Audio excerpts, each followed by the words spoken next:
Welcome back to an episode of Keep Austin Queird. My name is Sky, and we are connecting through colorful conversations. I am so excited to record with this guest today, and especially this month being Pride Month, right?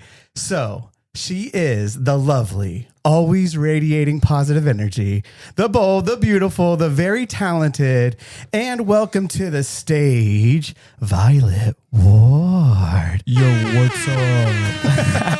I never know how to talk on these things when I'm not on full glam. Oh my goodness, excited to be here. I know, I'm so happy. This is like such a, I told you I was a little bit nervous doing this one because it's Pride Month. It is. And I don't know, it's just obviously a, queer podcast. We're both in Austin, and I don't know, there's just a lot to share and, talk Yes, about. this is the month where all the magic is happening and people are coming together and stories are being shared and we get to just be a little bit closer with each other and love each other a little more. There you go. I love how, I think people are like, expect that we would come on and be like, oh my God, it's Pride. Hello. Yes, queen. Yes, queen. Here we are. but we're not. And No, I took my tucking panties off. I'm sorry. the tucky panties are off. Yeah. So you're over here in non-full drag. How dare you? I know. I was like, what do I do? Do I bring a wig? I do have two in my car if you want to fill the moment. But I also have a wig box too. I mean, who doesn't, right? I mean, every gay should have some type of treasure chest somewhere. Yes. Well, let's get into it. I deeply appreciate you being here. It means so much to me. Now, of course, what is your sexual orientation? I'm very gay. You're very gay. I put the G. Why? All up in this business. Okay. So do I. So I love that about us. And how did we meet? Obviously, it's in the streets. Oh my God. Yes. I have to say at least on 4th Street. Yeah. Yes, it's the 4th Street. Sure. It's the rainy. The mechanisms of the whole.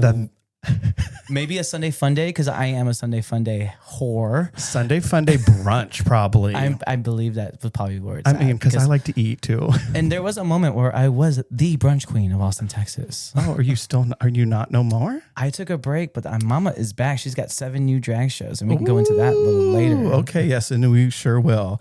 All right. Well, before we get into it, I like to play a game that all the listeners on Keeping Austin Queird know, and it's called, you have 2 options. We could pick from a card that is called Never Have I Ever, very classic game. And then we have a card game called Let's Get Deep, where there is deep questions and there's deeper questions. So we'll do a 3-card pool. Yeah. And you tell me what you would like to. I mean, I've done a lot in my 20s, so I don't know how well that first game's going to go. Well, let's see. I never say no. I'm a yes queen. You're a yes queen. Well, you choose. Let's go with. We could start out. Let's do it. Never have I ever to warm it up. Warm it up. Yeah, okay. Put a little lube on it. You gotta have the lube, right? You can't just go full force. How dare you? All right, and I'll go through them to make sure they make sense. I'm gonna lubricate my throat. Yes. So we made some delicious mocktails because you coming back from DC World Pride, which we'll get into, but yes. I'm sure your body will thank you. This ain't my first rodeo, but it definitely feels like it. Okay. So never have I ever, which I clearly think you have, if I'm going to guess, dyed my hair a crazy color. Ooh, actually, yes. I have dyed my hair several colors. Blonde is one of my favorites just because, blondes have more fun. And I grew up with the movie Earth Girls Are Easy. And there's a whole song that Julie Brown does in there. I don't know if you've seen the movie. No. But she's like, 'cause I'm a blonde, yeah. And I was like 5 when that movie came out. And so I was like, I want to be a blonde too. She's having so much fun. She's having so much fun. Little did I know it was a wig the whole time. And now I got lots of them. But when I was, honestly, I don't know if it's really dyeing it, but big thing here in Texas is going to the rivers. And when I was also around that age, being 5, my sisters, introduced me to Sun-In. Yes. And I didn't know you were supposed to just spray it a little bit, but I was like very, very, very adamant of getting it. Like, I want to have, Dolly Blonde. I want to be the girl on the bottle of Sun-In. Okay. I want to be that person. That is my goal. And I was in elementary for sure. I know for a fact. And then we were out the lake and I just opened the bottle and just doused the entire bottle in my hair. The next day I woke up, my hair was orange. And not like, oh, you're a Latina that became blonde and you just two-toned. No, like it was orange. I was like, wow. oh my God, what did I do? My mom was like, you did this to yourself. We can't get your hair cut until later the afternoon. So you're going to have to go to school like this. And I was like, oh my God, no, please, Mom, no. So what grade is that? This was when you're first 5? grade. I think this was first second grade. And so you had a target on your fucking kids were ruthless. Of course they were. That's where I grew my backbone. But yeah, I remember they were like, girl, they didn't say girl, but they're like, why is your hair orange? I was like, yeah, I dyed it. Well, I grew up in Florida, so I'm very familiar with Sun-In. We actually raw dogged it sometimes and did the squeezed lemons. The lemon, You know how you just make that lemon juice with the little squeezer thing and just you had one brother squeezing it, one brother cutting it, one brother selling the lemonade on a lemonade stand, and we all had blonde hair. See, you had, what was that, 3 brothers? I had 4 sisters. Oh, geez. Okay, so you really wanted that blonde wig. You betcha. All right, so that was great. Do you want to go deep? Or so we got the lube on. Yeah. Do you want to go deep or do you want to go deeper? Let's go deep. Deep. Okay. Let's see what we Spell got here. abyss. So this is also random and why I love about it. Yeah. What is your opinion on psychedelics? Oh, I love them. Same. I'm sorry. I'm not I'm not anyone's poster child for what they need to be doing in their life. I do my own thing and I take what I like and what it doesn't like. I'm like, okay, that wasn't for me. But I'm a creative by nature. And my first time ever on shrooms was South by 2017. And we were at a Facebook parking lot party. Ooh. And my boyfriend at the time gave me them. And I remember like I'm literally like 2 feet away from the DJ and the speakers. And it's like blaring music in my face. But the whole time I'm like, I'm going to write a book about my mother. And I just started going chapter by chapter. What? Each chapter was about a child. And I was like, I hope I remember this. And the only thing I can remember was it was going to be called Mother May I. And it was Mother May I, yes you may. And and my mom was very, very honest. She grew up in the 60s and 70s and she was very honest about the drugs that she took back then. And I really do appreciate that as we got older, me and my 4 sisters, having that close relationship with her. If we decided we want to do that and we freaked out, we could call my mom like, come get me, Mom, I'm scared. And she'd be really cool and trustworthy with it all. Oh, I love that. Now, so you always remember your first time, right? I mean, I can't tell. Yeah, the trees weren't talking to me. There was no like weird stuff like that. There are some drugs where it's like, oh, I feel like I'm on space or my legs are just puddles.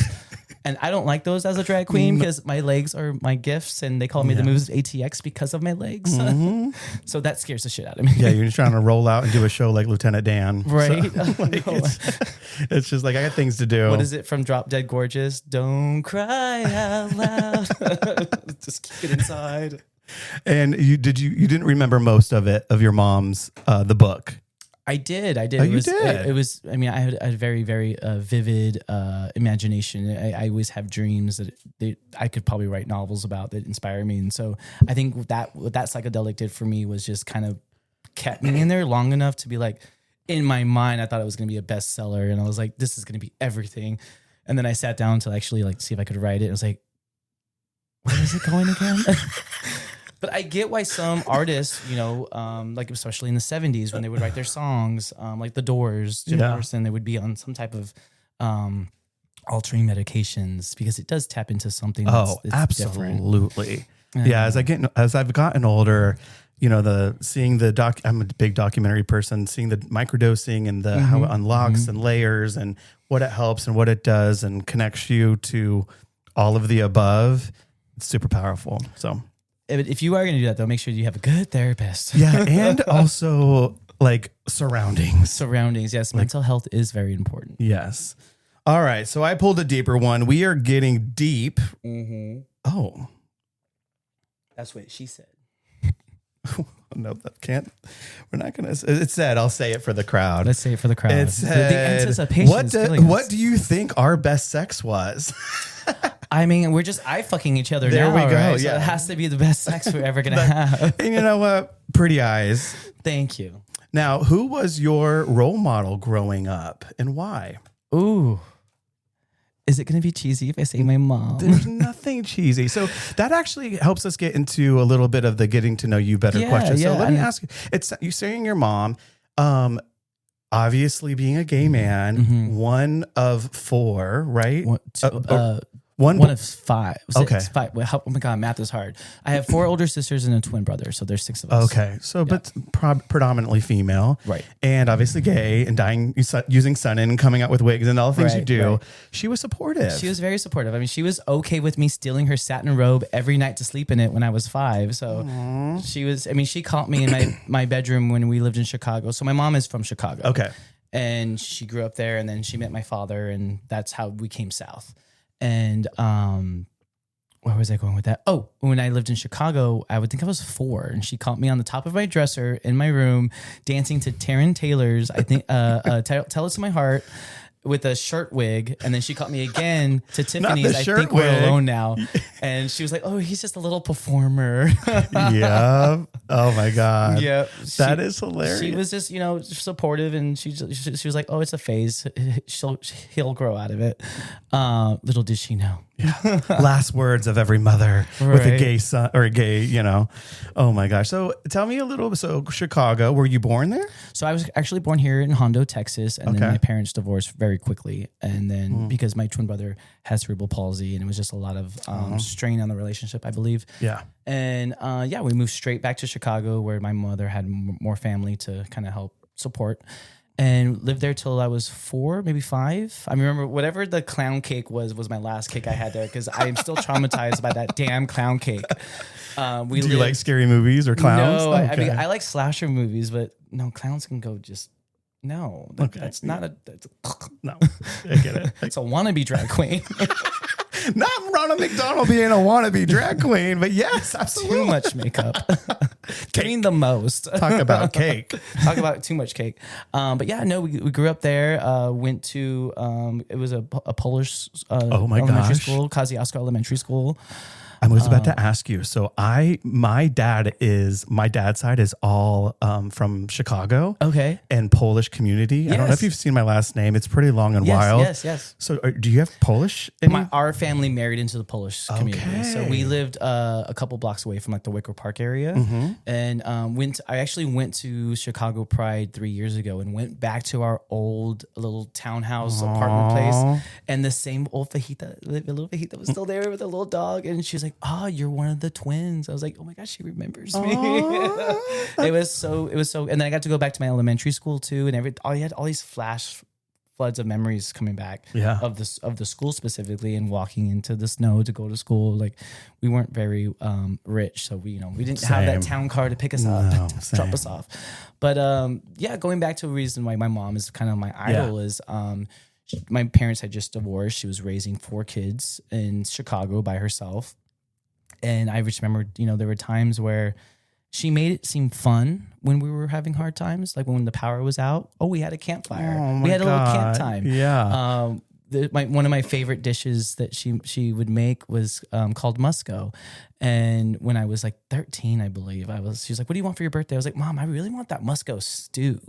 And she's like, "Okay, why?" I was like, I just love it. It's one of my favorite dishes you ever made. And she's like, "You know why it's called Musco, right?" It's like, "No." She's like, "It's whatever's left in the pantry. It must go." Oh my God. And I was like, "Oh my God, I love that." And I never heard of that. That's awesome. Well, at the time also they were figuring out, going a little deeper, my brother's cerebral palsy was more of a malpractice. And so my parents eventually sued. Finally got the settlement. She moved back to Texas, bought a ranch. Everything was great after that. But I do remember just, being her just a bomb ass bitch, like, strong, independent woman. And when I started doing drag, I my little Chicago accent came out. Drag. Yeah. I remember I wanted to like celebrate women and especially like do like fierce, strong songs. And, you know, it was just, she inspired me to just be the best I can be. No, that's incredible. And I don't want to bring this up to like, is she still alive? She is. Okay. She is still alive. Yes. Okay. Yes, she's still alive. Okay. You're making it sound in past tense. So I was like a little nervous, but I mean, on a separate scale, unfortunately, when a certain person came into office, she kind of flipped the script on me. Same. But it's very. I mean, maybe it's the Latin culture. And that's just like, you're loved. You're mine. But you know, other sense in the communities, I was like, no, you can't do both ways, Mom. Yeah. And so she has I can see the duality in her mind when it comes to certain political issues, like. But my son is gay and does drag, but that's okay. But I was like, no, you can't have it both ways. And so we still have a great relationship. I'm going home on later this month for her birthday, which coincidentally her birthday is June 28th, which is Pride Day. Wow. So, Gotcha. Yeah. But no, she's great. You know, you live and learn. She's learning more that she can. She's, you know, it's all you can ask for. You know what's so crazy? And again, I say this every time, and every single episode that I have, I'm on season 2, episode 2, and there's so many similarities that like Polish, Chicago, a big reason why, I wouldn't say a big reason, a part of the reason why I'm in the same position with my mother as well. And I used to be, she's still alive, but like, mama's boy. Yep. You know, and it's mama's boy. Big mama's boy, and nothing could break us, and nothing like that. And as I gotten older, since homeboy Taco came into the office and kind of tore us a little bit apart. No, I mean, I just always cherish the deep moments that were always there, where she, you know, showed me what it is to be an amazing independent artist, but also just a strong individual. Like, I think one of my favorite memories of my mom, or moments with my mom, is when I was doing, so I got my big old break in drag by doing a local drag competition at Rain on 4th. Okay. And it was like, I want to say week 8, we did the comedy challenge, and I did a spoof off of I'm Gonna Get You Sucker, because my mom let us watch that let us watch that movie as kids, and it's a classic. It's iconic. It is. And so she was in town for a convention, and I was begging Sable Cities, the host, I was like, my mom's in town, she's coming. Can we like postpone like 15 minutes? She's gonna be here. She's like, sure. So she actually showed up to the bar, sat down, had a cocktail, and I told Sable who she was, and I wasn't expecting her to, you know, single her out, but Sable was like, oh, and here's Vylette Ward's mom. Right here in the front row. And apparently what helped my mom kind of understand the whole drag concept, especially right when I was doing it more and more. Was that her first time? That was her first time seeing me do drag. Wow. Like in the bar. Right. I mean, she's seen me with a shirt wig here and there and performing to Britney Spears in my bedroom when I was 17. Towel wigs and hair dryers. But this was the first, like, I don't know, big kind of like production value. That meant everything to you. And well, it did. And then what really, really warmed me up was she had mentioned, like, oh, I get it now. It's a community. And she was like, I was really surprised of how many people came up to me after she told them who I was, who kept telling, like, they weren't saying Vylette, they were saying Gilbert. Oh, Gilbert is my friend. Oh, Gilbert does this for the community. Oh, Gilbert has done this. Or, oh, Gilbert has done blah, blah, blah.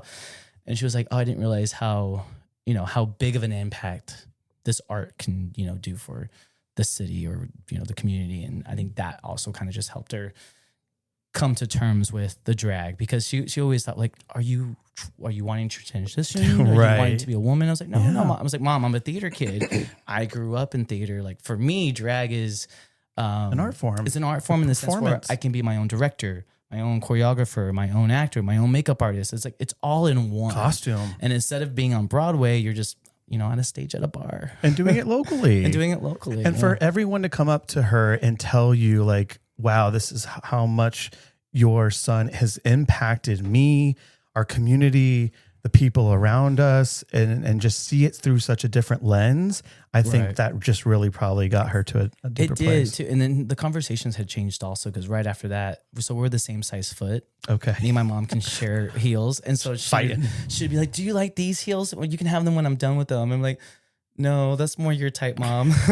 But she did get a pair of Louis Vuittons, and I was like, I'll take those, please. And yes. I will take care of those for you. Aw, that is so sweet that you guys had that moment. And it means probably so much to, gay or any kids that are trying to perform or getting looked at in a different light, to kind of have that connection with your parent outside of what they're thinking it is, like you mentioned before. All right. So how long have you lived in Austin? I moved here in 2007, August 3rd, 2007. I moved here for school. Okay. I went to UT Austin, spent a lot of money. Yeah, you did. And then became a drag queen and paid my student loans now. I pay my student loans now with drag.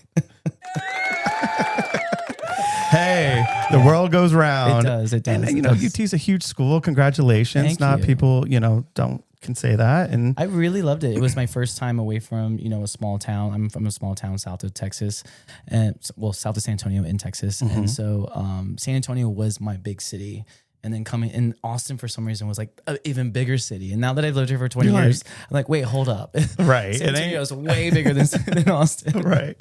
But there is a bigger, I feel like there's at the time, there was just a bigger gay accepted culture here in Austin than there was in San Antonio. Yeah. At the time. All right. And how long have you been doing drag for? I started in... Well, this is like a 4-part question. Okay. Answer. Let's get into it. Well, let's see. I started playing with my sister's dresses when I was 5. How? What was your? Oh no. Yeah. That start there. Yeah. Yeah. So I remember my mom caught me doing the mambo from West Side Story in my sister's quinceañera dress, and she could not get me out of it. I was like, oh my god, this is everything. It flows. It's oh my god, this is everything. So because I grew up watching movies like Mrs. Doubtfire, and I resonated with that story because it was about a father who wanted to spend time with his children and would get into drag to be the nanny, and I was like, oh, this is awesome. And this is art, epic movie, and of course it's Robin Williams, and I was already a huge fan. He was in Fern Gully and all the other movies around that time, Aladdin, and so that was kind of like the first kind of inch there. And then in theater, we would, learn how to do stage makeup, be different characters, you get to transform into quick the change. artist. Yes, quick change. And I was like, they were always like, why do you keep gravitating to the housewife? I was like, I don't know. She just speaks to me. And then finally, it was Halloween. I was a Halloween baby. I'm sad to admit it, but at birth. I was a Halloween baby. That's okay. And I loved it. I was Miss Idaho. You know what? Real quick, it's almost like when, and then again, not that there aren't bi people out there, but it's kind of like the layover to being gay. It's like Halloween is the layover to sometimes full drag. So yeah, it just spoke to me having the dress on and the makeup and everyone being like, "You're so beautiful." And what was your name? At the time, it was still Vylette. Okay. Yeah, so it was always just Vylette by itself, and there was no last name yet. And we'll get into exactly. I got that from. And Vylette is actually from the movie Jawbreaker, where Fern Mayo becomes Vylette. Ooh. My Vylette. Okay. And I actually know the producer and the director of that movie, the writer. I think he did everything. Darren Stein. Yeah. He invited me to the 25th anniversary party in LA at the Oscar Museum. It was so cool. And you went? I went. I got a poster of all the actresses that signed it. It was the biggest thing. Yeah, I was gonna say that's huge for you. And then he actually let me go live with him one time on Instagram, and I wish I was in drag, but I wasn't, unfortunately. And I was like, I do get permission to use my name if I ever get on a famous TV show. He's like, sure. So you heard it here first. There you go. Okay, that is such a cool story. Yeah, Halloween was where it kicked off, but then doing the drag competition at Rain on 4th was where it like really catapulted me into the business aspect of it. And so first it was like really, really fun just to like dress up, be cute. And then Sable had that drag class competition where you learn how to be a professional drag performer. So each week was how to make a costume out of something from Goodwill. I think there was like a roasting challenge, there was a comedy challenge, and the comedy challenge was like basically to force you to how to make a mix. And so not relying on just one song, and then were you nervous as hell? I was nervous as hell. I mean, that's your first big thing. It was crazy because I joke about this, she's gonna kill me, but my friend Alicia Purdy, she was the one that convinced me to do it. She's like, do this with me. I need to do it with someone that, that's fun and I want to have a good time with it. And I was like, okay. And it was very much that Kelly Clarkson moment where I won. Oh, wow. Really? Yeah, you bring your friend And then boom, she got you. But you know, we gave each other a little bit of a challenge, and that's where I was going to say the first 5 weeks I was winning every week. Wow. And I was like, oh, I'm actually really good at all these challenges. You were in alignment. And yeah. you were having a good time. And then it flipped, and then Alicia started winning all the rest of them. And I was like, oh my God, it's over. I wasted all this money. I've done all this. I'm a failure. She snatched the crown back. And then it came down to the finale, and then I really didn't know who was going to win because we were just neck and neck as far as points. But what helped me was that was semester 5. That was the first time that bar was jam-packed with people, and a lot of them were my friends, like sitting on the floor. Like, and that was the first kind of season. I don't want to discredit any of the previous semesters, but that was the first one where it was like, this is something. And this was 2017. So this is right where I think Vylette just won RuPaul's Drag or around that time, maybe. I'm not sure what season we're on there, but it was just getting really good and very, very mainstream. And so on the final night, I was like, oh my God, who's going to win? Who's going to win? And then they announced me. I was like, oh. Yes. And then I was like, okay, well, what are you going to do with this? You have all this stuff now, and you have all this. You saw the audience. You put your drag together. Your performance, you're nailing all those. This support. Yeah. And so I was like, okay, so I'm here. What are you going to do with this? And I was like, I guess I'm going to keep going. And 2018 was the big year where I just kind of threw myself into the pond, and it just kept going from there. And look at you now. You are thriving. I think you are, like I said, beyond talented. You are in your element. You're completely aligned. I think the path was already, I'm sure you could just look backwards and connect the dots and how you got to where you're at now. It was, part of your, it was meant to be. So I didn't make it on Broadway, but I made it here, baby. So would that be your first gig? Broadway? No. What was your first gig, and how have you evolved from that first gig? So my very first gig after I won was a spot on Rhonda Jules's Drag Brunch. She is actually the legit brunch queen. I feel like everyone can probably agree that Irene's Drag Brunch, hosted by Rhonda Jules, was the brunch to go to back in the early. Well, she started that in 2017, but I wasn't invited until January of 2018. And that was my very first gig. And that was when I learned, hustle. I was like unzipping outfits, trying to get this stuff on, getting this stuff. Yeah, they're taking this stuff off, doing this. And I was like, okay, but everybody was having a good time. Again, my friends show up. And I think that's something I really want. Like the fans and the friends always showing up is something that really means a lot to me because, side note, I know a lot of other performers that have like 10,000 followers or 20,000 followers. And they'll be like, you're like well known and awesome, but you only have like 7K followers. I was like, yeah, and I don't mind that because I probably know every single person that follows me. Yeah. Because it's a loyal friends and fan base. And I'm okay with not having bots and too many strangers follow me. Yeah.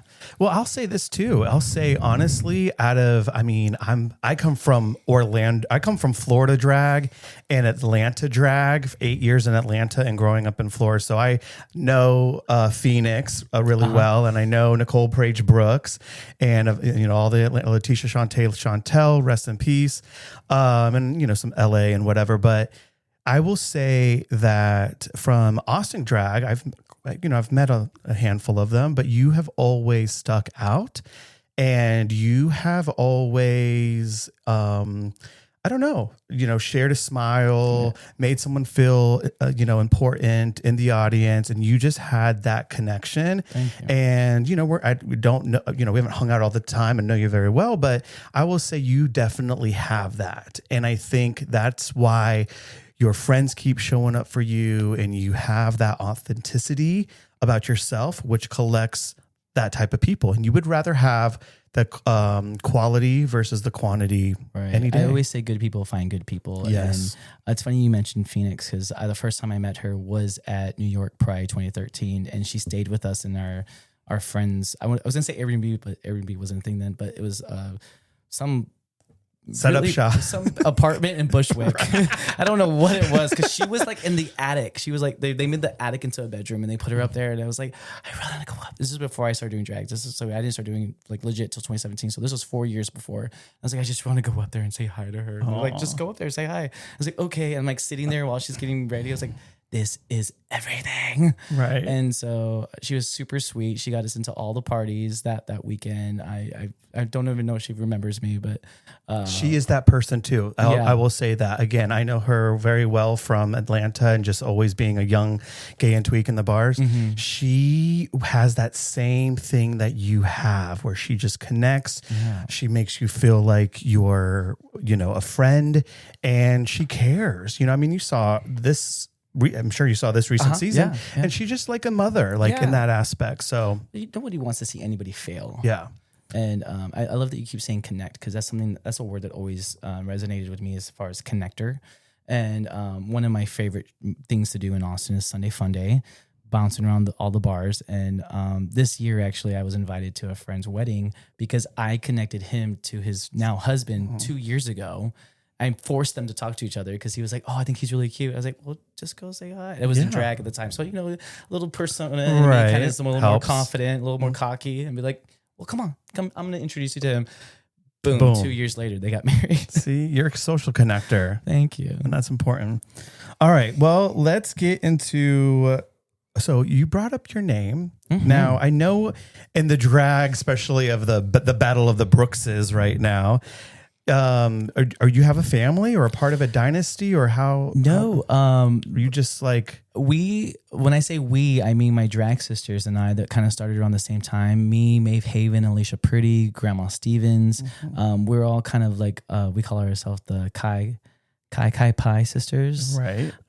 Because we think of us more of like a sorority. And they had an opportunity to have some children, and quickly realized I didn't want to be a mom. I wanted to be a cool auntie. It's just having a full-time job, and already doing so much drag. I just wanted to make sure that if I were to take someone under my wing, I wanted to give them my undivided attention and make sure that they had what they were doing. For them to start their own journey as well. Yeah. But something about being a sorority sister is more fun because I'm like, here are all these wigs. Hell yeah. I think Lady Grackle was hosting the drag competition at Old and Harry's, and I was like, do they still do that? By the way, they do. I haven't seen one. I think they just started it back up, and now Lori Bird is hosting it. But I had just moved from South Austin to North Austin into a tiny ass apartment, and I was like, I need to downgrade. I need to downsize. I was like, I haven't worn this wig in 2 years. I haven't worn this outfit in 2 years. So I think I brought like maybe 200 wigs and a Christmas tote instead of costumes. Here you go, girls. And they took everything but one scarf. I was like, what was wrong with that scarf? I was going to say, what was wrong with that scarf?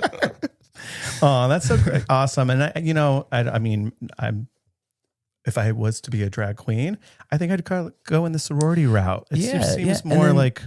Also, there's always the opportunity, like Unite the Fight Gala. I've been doing that now for 8 years. I'm a coach again this year, and so there's just a level of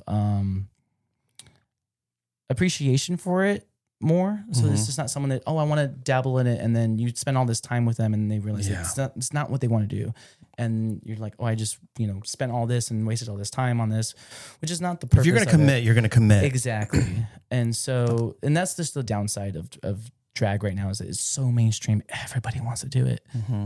But there's so many, like we said earlier, there's so many creative outlets out there, and everybody will find theirs. Now, you mentioned earlier, so what gigs are you doing right now? And what do you do outside of drag community wise? Yeah, of course. Yeah. So back in the day, I was the resident queen of the W Hotel brunches. I did that for a solid 4 years. I've definitely seen you there a handful of times. Love it. I was performing with Maeve Haven for Crave every Friday at Old and Harry's.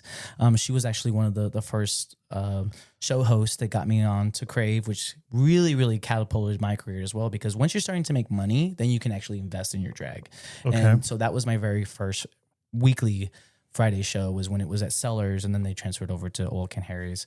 And then every Sunday, I was at Rain on 4th for Tricks and Tea with me and my good Judy, Miss Jezebel. But then after doing that for about a good solid 5 years, and then my friend Jezebel had left as well. And so I just started like letting go of everything. Okay. I had shows here. And then I was like, you know what? I really need to, strengthen up my base, which is like just getting to know myself again. Which is very important. Like I said, mental health is very important. Yes. And then I was like, okay, 2024 is going to be the year for me. And so I started just saying yes to everything. And now you can find me I'm back at the W Hotel. I'm doing a mixology class. We're going to be doing hopefully once a month. It's called the Queen's Club, and it's going to be in the secret blue room. Yep. And so you get to basically learn how to make mixed cocktails with a drag queen and a very, very, very cute bartender. There you go. That's Hello. back. And then also just drag brunches. Right now I'm working with my sisters and our lovely, lovely house mother, Nadine Hughes, at the Canopy Hotel. We're doing a Pride drag brunch every Sunday of the month this month. And hopefully that will also just take off into a monthly gig as well. I am dying for a drag brunch, so I will definitely be there to support you, Canopy or the W. I'm definitely there. I haven't done one in quite a while and could use one myself. Now, I assume obviously there's no beef or competition in Austin. It's just all family, right? Sorority sisters, or is there any competitiveness? For the most part, I mean, there's the competitiveness between, I would say, and it's not minor. It's not major. It's like pretty minor. It's just Dallas or San Antonio or Houston. I don't feel that way, but maybe it's because I don't work in every venue. I know there's a lot of queens the full-time queens that rely on this bread and butter to survive every day. Like, this is my house, this is my table, I respect that. And you have to be, you have to be courtesy of like, okay, if they're the show director, you don't go to that bar owner and pitch another show. Like, that's just rude. Right. But I have seen queens do that. I've seen queens go to other. They get cutty out here in the streets. They've done it to me. A queen that doesn't live here anymore went to the W Hotel and told them they can throw a better bunch than me. And they're like, what? Yeah. Okay. So I think that's where it just gets into a little, I don't want to say even jealousy. I think they're just trying to survive, and then, they're living paycheck to paycheck, and for them it's gig to gig. So you have your full-time queens and you have your part-time queens that have like an actual job that can help sustain them. So I think that's where there may become some tension. Okay, but not overall. Not overall. All right, so it is Pride Month, and you just came back from DC Pride here in the United States of America. World Pride. So what is the difference? So I don't think I've been to many of Prides, Florida, Chicago, New York, LA, San Diego, a handful of them. What would you say is the difference between, what does Pride mean to you, like the Pride Month, and then going to like the Pride weekends and then World Pride? Yeah, no, I mean, for me, Pride is all about joy. It's all about love. It's all about connecting with each other. It's, providing safe spaces for our queer community to have fun, to let go, and to, not have to worry about the noise. Yes. That's what Pride Month is for me. And just for a little bit of time. Just for a little bit of time, just to breathe. Knowing that, I mean, I've even felt it. I was in drag on the streets, walking to the gigs. And during Pride Month. Were you working? I was. Okay. Yeah. So the whole time or fun? You would park and then have to walk to the gig, or if you're real rich, you take a lift. But for some of us, we'd like to drive so that we have our car. And right. You have your stuff. We can get out of the gig. Yeah. And there was a time where it was just protection too. It was scary just to get out of your car, just to walk the 2 blocks to the gig. Mm-hmm. And now during Pride Month, you do, feel a sense of love and appreciation because people are like, "Oh my God, you're so beautiful," and I'm like, "Oh my God, thanks, girl." And you can walk a little more safer down the street, but that only probably happens during our Pride Month or during Pride Month. Yeah. Other times, there's just, like I said, it's just hard to breathe. Yeah. That breaks my heart. But I'm glad you're out there experiencing and living your best life and bringing joy to the world and our community. It means everything. So I deeply appreciate that. All right. So let's get into some fun stuff. So I looked you up and it said that your celebrity crush was Captain America. Yes. Now, is it Captain America or is it Chris Evans? I mean, it's Chris Evans. It's Chris Evans. He can do no wrong. I've fallen in love with him ever since Not Another Teen Movie, and I saw banana up his butt. So yes, but there is something about him in that uniform that, I mean, like I said, I'm from San Antonio, where all the military bases are. I love me a military man. There you go. And then, were you pissed when you got married? Yes. Also, did you get a capture? Did you get to see the pic? Oh yeah, we saw the pic. Yeah, we have that saved. You we have that downloaded. It's framed in the bathroom. Oh my gosh! If you haven't seen the pic, go see the pic because he's he's worth it. Yeah. And so when you're not working, the wig is off, the makeup's off, vacation, day off, what do you like to do? Sleep. Your feet are tired. Your back is broken. No, there is this one thing I do for myself, and it's me Mondays after, a whole week. So if you think about it, I have a day job. So Monday through Friday, day job, occasional gigs here at night during the work days. And then Saturday and Sundays, Fridays are jam packed with drag shows. Yeah. There was one Sunday where I think I did 4 shows. In a Sunday, I left my house at 8 a.m. and didn't come back until 3 a.m. Right. And then had to wake up the next day and go to work. And I was like, okay.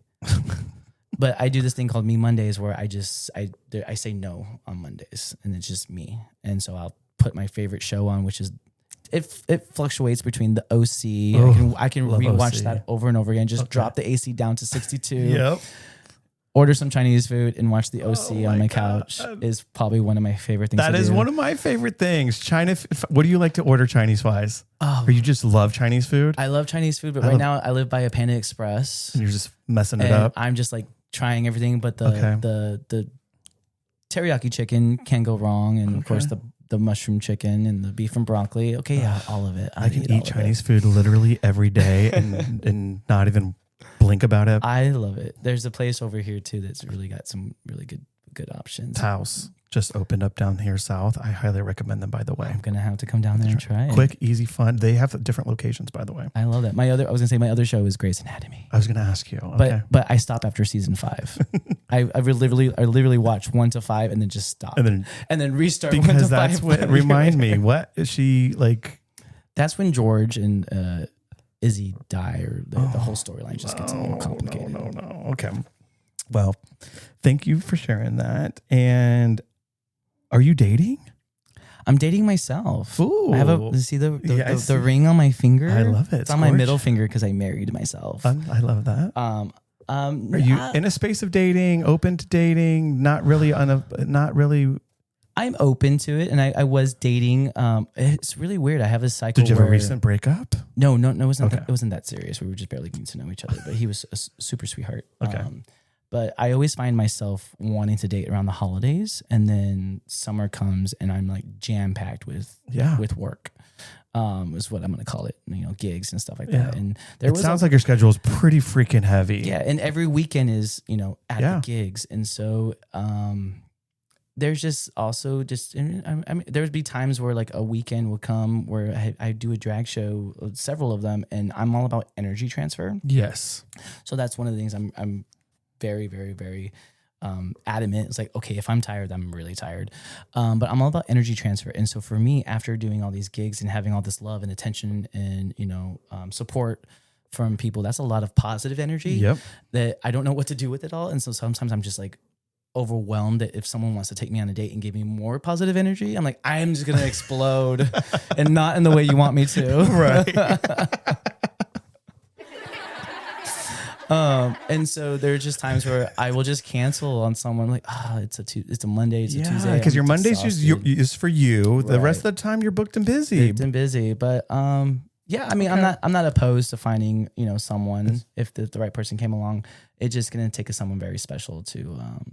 Do you have, besides a military Chris Evans type, do you have a certain type? I mean, I'm a social connector as well. Yes, so I will Midwestern Chicago, a boy from Chicago. I mean, anybody from Chicago, honestly. I don't know why. Midwestern is definitely my type. I also grew up, with Tom Welling in Smallville was a crush of mine. Jason Bear from Roswell. And these are all, I didn't know this, but they're all from Minnesota. Okay. And I was like, oh, I do have a type. So you do. Dark hair, blue eyes, tall. And Midwest. But yeah, I won't say no to anybody. Okay. I'll take a cuddle. I love a a little cuddle sesh. Never hurt nobody. Which is, I hope you know that if you cuddled me, I'm instantly asleep like that. I have the same situation. There's no way. I doing the most, doing everything. And then Jason's like, you want to watch a movie? So what's going to happen, right? I'm going to go straight to damn sleep because I'm just finally in a comfortable place where I feel safe and just literally I'm tired and I just pass out. I'm extra comfortable because growing up with a twin brother, I always had that body next to me. Yeah. And so that's a place of comfort as well. And so it never ceases. It could just be anybody. It could be a friend. It could be my mom. It could be my sister. Anybody that holds me instantly out, which is nice. All right. Well, I'll keep an eye out for you. Now let's get into a little bit of Drag Race. Ooh. So the first question is, have you auditioned? Yes, I actually have. I've auditioned 4 times. Okay. Yeah. Has anybody from Austin got? Yeah. Cynthia Lee Fontaine is officially the Austin Queen that has been on. She's been on several times. She's on now for the All Stars 10. She's going to be the next new group. Hell yeah. Her cuckoo, and I love her. She's actually technically my Thea. She would be my grandmother, but Thea sounds better. Her drag daughter Jezebel taught me how to do my makeup, and then we became best friends. And so it was like, you know, in the Latin community, you know, you're my Thea now. Do you speak Spanish? Muy poquito. Oh, okay. Okay. So you have 4 times, and are you still trying? I'm still trying. Keep going. I thought about taking a break. It. It's expensive. Oh my goodness. Oh, really? The last 2 times, I think last year I spent $12,000. The year before that I spent $10,000. Because there's a lot of. Do they give you like a whole? This is what you have to do. They do, and there's some components. On I don't know how much I can share. Yeah. But I know that there's some components that just a little. It takes some money to stand out. Got it. And I mean, I think I've seen YouTube videos where they talk about like there's certain outfits or stuff that you have to like to produce and show. And so, I think, and as the perfectionist in me, I'm thinking head to toe. Yeah. You know, everything from the look, and that would be like. And you are head to toe. Yeah. I try. All right. No, do you have a favorite drag queen? I do. Who is it? Oh my God, I have so many of them. So yeah, just. So being a Gemini, I like a whole mosh posh of things. I love Bianca's wit. I love Brooklyn's fashion. I love Katya's mind.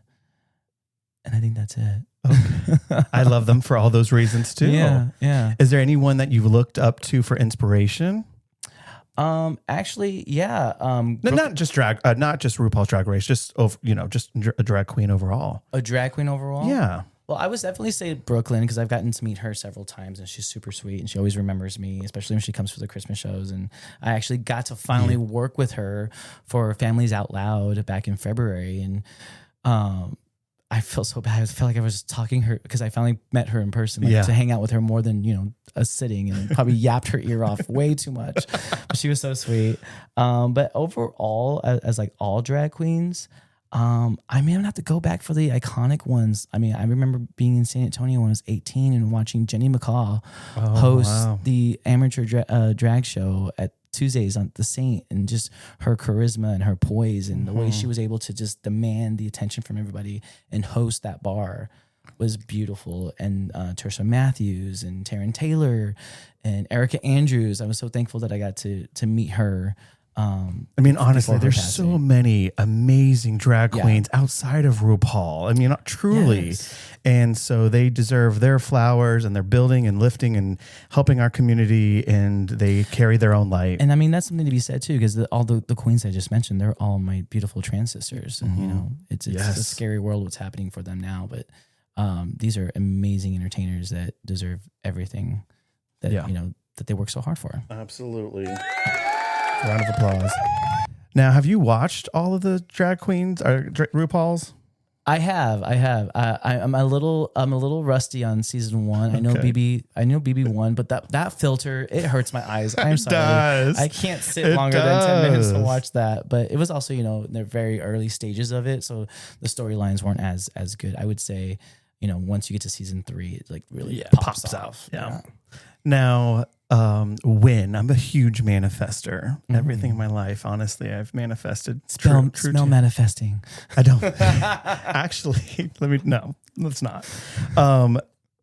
When you get on RuPaul's Drag Race, what would be your strengths on the show and your weaknesses? Ooh, for sure. The acting challenges, I'm ready for those, having a theater background myself, but those are always my favorite ones, the storylines and seeing, but it would also depend on if I get the character I want. Yeah. That's the whole twist. And how they're doing it these days. The Rusical, oh my God, I would love the, I'm going to have so hard. The Rusical, I'm ready for that. They're going to have to auto-tune my voice though, because, Yeah. But what else? They do it to all of them, I feel like. So. The sewing challenges and the snatch game are my top two where I'm a little more worried about. Okay. And Anya kind of mentioned this this last season about how Anya Nerve, our winner, our queen. Yes, baby. I love her so much. Yes. You can sew, but it doesn't mean you have style. Bingo. And so I believe that came out this Similar, season. yeah. Sometimes the seasons kind of blend for me. Right. So I remember I'm in my 40s, so I'm a little old and my brain doesn't work. Anyways, but I do remember there being a season where they were like, you can sew, but doesn't mean you have style. And I think that's very true of me. And I'm be very honest. I know how to sew, but it doesn't mean I know how to style something. Hey, at least you're honest, right? Yes. That's why I said strengths and weaknesses. And it's important to know. Yeah. And I mean, it always reminds me of my other friend who has like a Pinterest book of all the outfits that they like. And they know, I mean, even RuPaul mentions like, find something that fits you. Yes. And, work with that. You don't have to reinvent the wheel, girl. Yeah. Just don't always show up in that damn kitten heel. Well, now it's the Corey King boot. Oh, yeah, that's true. That's true. I had 5 of those boots before she got on, and now I'm pissed. Oh, well, who are your in this current season? Do you have any who do you see from where we're at? From All Stars? Yeah. Oh my goodness. Well, I mean, I have to give it out to my girl Cynthia Lee Fontaine, my Thea, my cuckoo. Yeah. But she hasn't gotten on yet, she hasn't showcased her round yet. Yep. Yes, her package is what I was thinking, like very pageantry. Yep. Her package.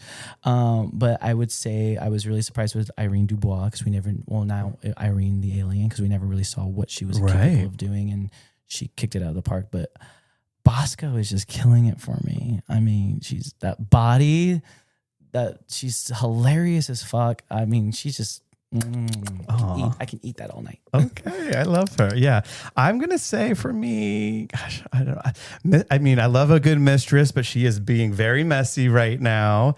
And then I have to say my little Georges. Yes. She's just the energy, the outfits, the looks. I mean, she's kind of playing the game, which I think you kind of have to in this particular situation. But maybe I'm biased because I got pulled over in Helotes. Now, have you had any celebrity interactions at all, or have you any funny stories? Living in Austin is so surreal because I mean, before even all these recent celebrities started, right. I mean, I remember meeting Scarlett Johansson and Drew Barrymore at Tuesdays back. Oh God, Barbarella. This was right after they wrapped up doing "He's Just Not That Into You," and Scarlett Johansson just chopped off her hair. And she was a wild child just running through the bar. And it was a fun wild child. Yes, always. She was living her life and having a good time. Yeah. That's what's so great about Barbarella. The music there is so good. There's I nothing love you can do but have fun. Yeah. Right. And then you just show up and dance. I remember meeting Matthew McConaughey at Liberty Bar on the East Side. And I'll say it. He was kind of rude. Okay. I'm going to have to say something. He had like a gaggle of girls around him blocking the bar. And I was like, hey, man, is it cool? Can I get in here? And he looks me up and down. And he's like, at the time I wasn't doing drag. And he looks me up and down and he goes, nah, man, wait your turn. And I was like, you're kind of an asshole. And I had to go like on the other side of the bar. And I was like, I wasn't even trying to I'm not even trying to do all that. I was just trying to get a drink. Yeah. But my favorite one. Drum roll. Is Jessica Alba. What? Yes. Jessica Alba? Yes. She was here at Rain, and it was right when the iPhone 4 came out with the flash, and I still had my cheap ass 3G. Same. Yep. And we heard the mumblings like, oh, Jessica Alba's in the bar. Jessica Alba's in the bar, and I was like, oh, okay. And all of a sudden, you start seeing this crowd of people swarm to the bar where the DJ floor is, where the dance floor is. Mm-hmm. And I'm like, oh, I want to take a picture. And it's like, I don't have a flash. There's no light in here. She's never gonna see me. And then but you try and you shoot. I tried. They were blurry. I probably still have them on my backed up drive somewhere. Right. But I just remember there was this beautiful moment where the crowd just parted, and she saw me. And I went, hi, and she just like nodded and smiled. I was like, oh. She's I so meant big. everything. But also, that memory just kind of holds a special place in my mind too, because it just reminds me that these are just people too. At the And, end of let the them damn have day, fun. yes. Yeah, they're Yeah. just ready to have fun. I met Janice Dickinson.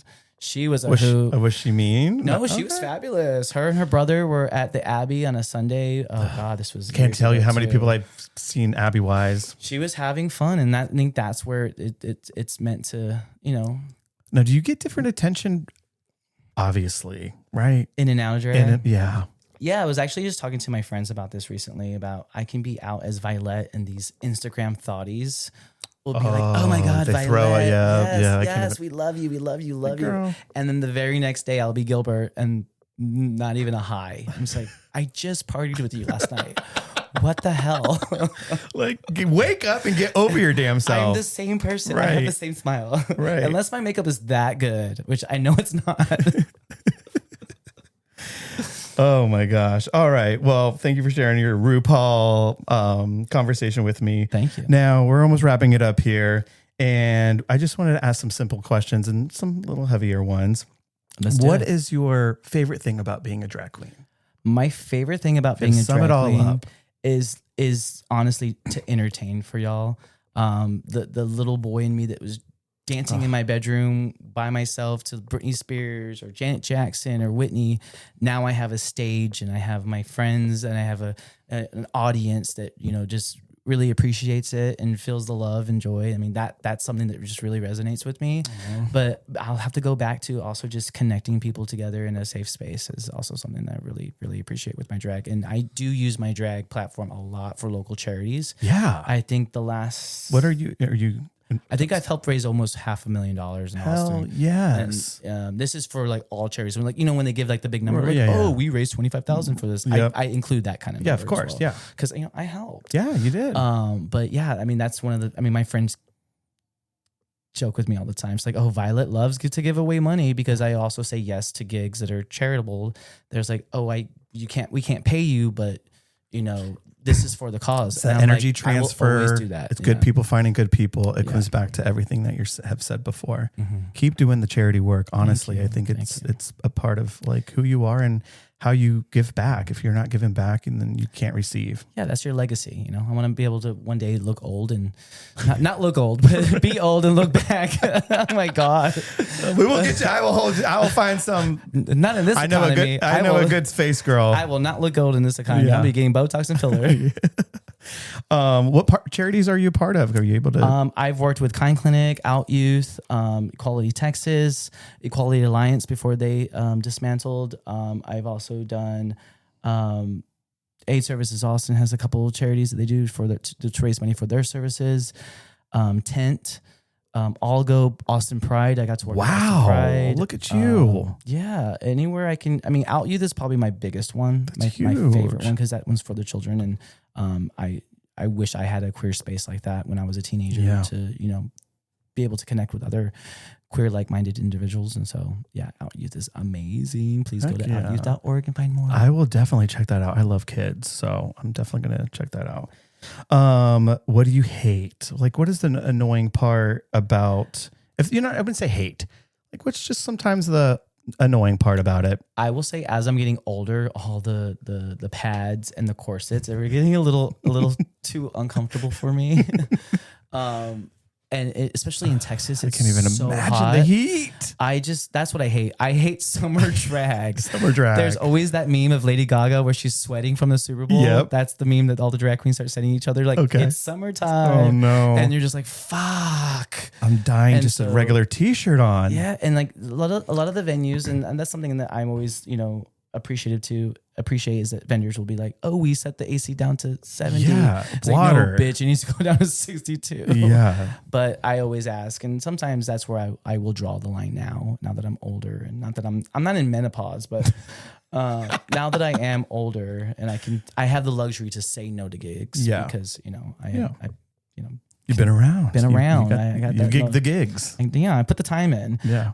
If they say, oh, it's outside, I'm like, yeah, no, Yeah. I'm good. You need a fan, you need some water, you need a hose, you need a firefighter, you need it all. What's the housewife in Atlanta that always has her fan with her? It's Angela? No, I can't remember. It is. You gonna be that lady with that wig on with that fan. That's basically all the drag queens in Austin right now. They have their little mini fans that they got on Amazon for $30. Honestly, it's a game changer. Yeah. So true, so true. And in the current climate that we're in, my last question for you, well, not towards the end of the question, what would you tell the world about drag queens and what you're doing and what you're trying to create and the people that maybe don't understand it too well? I mean, I was very fortunate to work with a group of individuals in Equality, Texas, to speak against the Senate, speak against the SB 12 drag bill and in the Senate. And something that really, really stood out for me was that as I was giving my testimony, Senator Hughes and everybody else around him that were for it wouldn't even look up. They were either on their phone. I think a couple of them walked out during other people's testimonies. It's like, you're writing these bills, but yet you don't care. Right. You've already made up your mind. Yep. And then a lot of the things that drive me crazy, like with TikTok videos or what I see when they were fighting these drag bills, is somebody eventually asks, have you been to a drag show? And it's always a no. Right. They're just perceptions that they have. And so that is something that I would, implore everybody, just like, go to a drag show. It's actually know what you're fighting against. Yeah. And you'll see that it's nothing crazy. It's just fabulous people dressing up to give a good old party. And I'll tell you myself, I've brought some of my family and friends that are not, didn't know what to expect, didn't know what to do, didn't really have an opinion any other way. But I tell you what, they walked out of that damn thing and they said, wow. We'll come back. Yeah, I felt great. The so much love is in the air, positivity, obviously the drinks, the food, the show, the everything, but they just felt like there is nothing to be in fear of, worried, or scared about. Yeah. It's just a big warm hug and a good damn time. Yeah, and it's open to everybody. And if you don't want to go, then keep your mouth shut. Right. All right, so here we go. I'd like to end my podcast with what is your girl bye, and then what is your yes queen, and that pertains to anything that's happening in your life, world, drag world, work, whatever whatever's going on. What do you got to say? Okay, my girl bye is all these senators who have never been to a drag show that want to say something about my gigs. Girl bye. Bye. I was searching for it. Thank you. All right. And then my flowers. Yeah. I would love to give my flowers to the trans community right now. There's so much going on right now, and they are a big part of our community, and they deserve all the love and everything that, like I said, they work so hard. And they deserve their flowers too. Yeah. I can't even tell you about that. That just I have a family member that is trans and obviously friends and et cetera. And the way that they're just being shut out right now and just hearing some of this immediate conversation, obviously on the news and how they're changing. And again, not even paying attention or seeing what's going on. So absolutely all the support, all the love, all the claps. You guys, we love you so much. Now tell the people where they can find you at, where they can follow you. Yes. I saw that you had merch, so buy the merch. Yes. I have shirts. I have the hats. Go to vyletteward.com. You can find the merch shop there. You can also find my Instagrams and all that good stuff there where to find me. I always post on my Instagram my monthly schedule. Oh. I think I have 20 gigs this month. I don't remember. Booked and blessed. It's Pride Month. You're bound to do a lot. You can catch me at the new Women's Sports Bar at 1972. What? Is there a lesbian sports bar? Is there a lesbian bar? Yeah, on the drag, honey. What? Yes. Oh my it's God. called 1972. We are going out there because I have a girlfriend that keeps asking me this. Maybe she knows already. Should come. So we're doing a drag brunch on the 21st. It's a Saturday, and then we'll be alternating drag bingos and drag brunches there. So love a drag bingo. Be another one of my residencies. Okay. And then like I said, I'm back at the W Hotel doing the Queen's Club mixology class.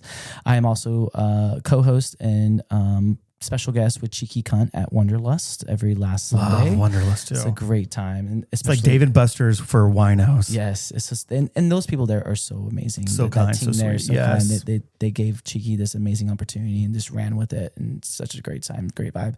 And then, oh my goodness, where am I? Oh, right now at the Canopy Hotel. Duh. You jump in that pool, sweating your ass off. Yes, your ticket also gets you access to the pool after the brunch. So come on in with your swimsuits, and then we'll go upstairs. And yeah, I mean, that's the only way I know how to wash my tights is I jump in the pool. That's why all these girls are jumping in the pool. They're just washing their clothes for Baby, free. I can't swim, but I'm going to wash this coochie and rinse these honey. tights. Well, thanks again for sharing who you are and what you do for the Austin community. That's it, guys. Have a great day. And don't forget to keep Austin queered. And vote, y'all. Vote, vote, vote. Midterms are coming. Yes, make it happen. Thank you so much, everybody. You're so welcome. And I, again, adore you. And I thank you for everything that you're doing. Are you eye fucking me again? Bye.